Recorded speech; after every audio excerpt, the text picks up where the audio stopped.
KFC bucket లాగా ఈ biryani బకెట్‌ని order చేసాము. పన్నీర్ దమ్ బిర్యానీ అంట ఇది. ఎంత పన్నీర్ అయితే మాత్రం ఏం లాభం, నలుగురం కలిసి ఖాళీ చేయలేకపోయాం. ఈ బిర్యానీ బకెట్ స్టార్టర్ కలిపి 16 బీహెచ్‌డీ అంటే 3700 పడింది. వీకెండ్ అని మా ఆయన వాళ్ళ కొలీగ్‌తో ఇలా సరదాగా బహ్రెయిన్ వచ్చాము. దమాంలో మాకు మా బుడ్డోడితో సినిమాలకి నో ఎంట్రీ అయ్యాయి. అందుకే ఇక్కడ మిరాయి సినిమా వస్తే చూసేస్తున్నాం. మొత్తానికి చాలా రోజుల తర్వాత మంచి క్వాలిటీ టైం అయితే స్పెండ్ చేసాము. మా వాడికి నిద్ర వచ్చేస్తుంది. ఆడుకోరంటే అస్సలు వినట్లేదు.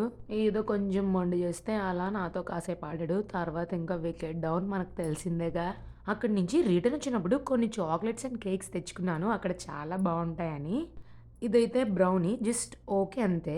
ఇదైతే నమా చాక్లెటు చాలా బావుందసలు. కాకపోతే కొంచెం డార్క్ చాక్లెట్ స్టైల్‌లో ఉంది. బట్ బావుంది. ఇదైతే సూపర్ అసలు. దీని టేస్ట్ వేరే లెవెల్‌లో ఉంది. టోటల్ 5 లేయర్స్‌తో చేశారు. దీన్ని డ్రీమ్ కేక్ అంటారు. ఇవన్నీ కలిపి 12 బహ్రెయిన్ దినారు. అంటే సుమారుగా 2700. మీరు కూడా ఈ కేక్ టేస్ట్ చేసినట్టయితే మీకెలా అనిపించిందో కింద కామెంట్ చేయండి.